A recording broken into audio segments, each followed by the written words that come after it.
Ketemu lagi dengan Miss Poppy. Pada video pembelajaran ini kita akan belajar mengenai cerita fantasi di kelas 7.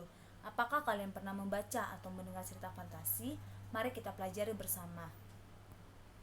Cerita fantasi adalah sebuah jenis cerita khayalan, imajinasi, dan karangan dari si penulisnya. Contohnya, Sepasang Saudara Penyihir, Harry Potter, Aku Bukan Patung, Monster Penjaga Sungai, dan masih banyak cerita fantasi lain yang mungkin kalian sudah pernah membacanya. Lalu kita masuk ke ciri-ciri cerita fantasi. Cerita fantasi itu memiliki beberapa ciri. Yang pertama, ada keajaiban, keanehan, dan kemisteriusan di dalam ceritanya. Kedua, ide cerita terbuka terhadap daya hayal penulis, tidak dibatasi oleh realitas atau kehidupan nyata. Tema cerita fantasi ini biasanya adalah gaib, supernatural, dan futuristik. Ketiga, menggunakan berbagai latar atau lintas ruang dan waktu. Keempat, tokohnya unik. Jadi, di dalam cerita fantasi ini biasanya tokoh-tokohnya itu memiliki kesaktian.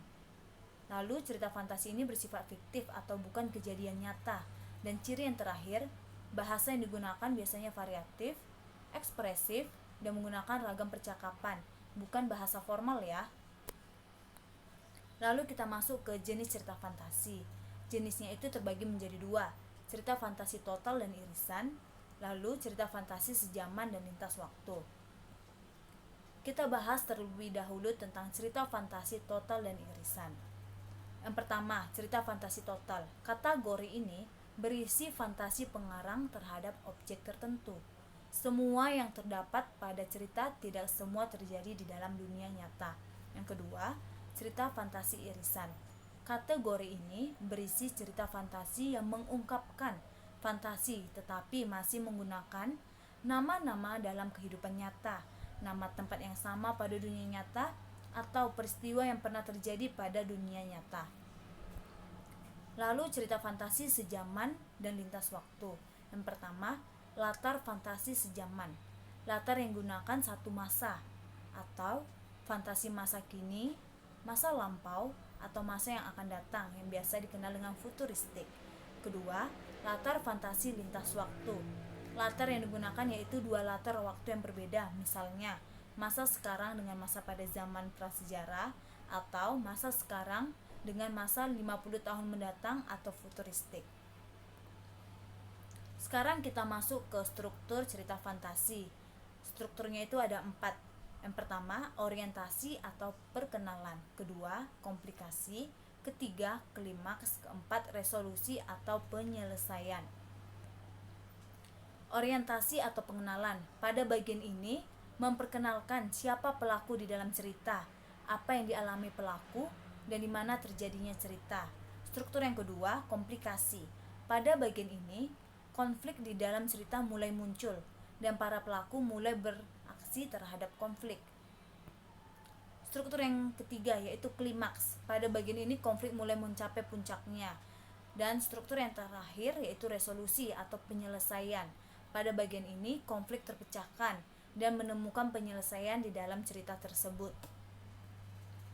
Selain struktur, ada ciri-ciri kebahasaan yang perlu kita ketahui. Yang pertama, kata ganti. Kata ganti adalah jenis kata yang menggantikan nomina atau kata benda.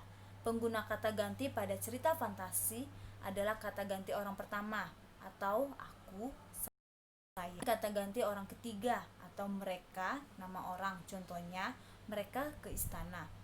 Ciri yang kedua, penggunaan latar. Penggunaan latar pada cerita fantasi itu dibagi menjadi 3 ya, yaitu latar tempat, waktu, dan suasana. Contohnya, saat tengah malam ratu menangis di kamarnya, itu adalah penggunaan latar. Ada latar waktunya, ada latar tempatnya di mana, dan suasananya yang bagaimana. Lalu ciri yang ketiga, konjungsi temporal. Kata hubung sebagai penanda urutan waktu, misalnya setelah itu, ketika, sebelum, lalu, kemudian, akhirnya. Contoh, setelah buku terbuka, aku terseret ke masa lampau. Dan ciri yang terakhir ada kalimat langsung. Penggunaan kalimat langsung ditandai oleh tanda petik 2 dan disertai kalimat penyerta. Contohnya, raksasa itu mengejar kita, teriak Fona kalang kabut. Demikianlah pembelajaran kita mengenai cerita fantasi.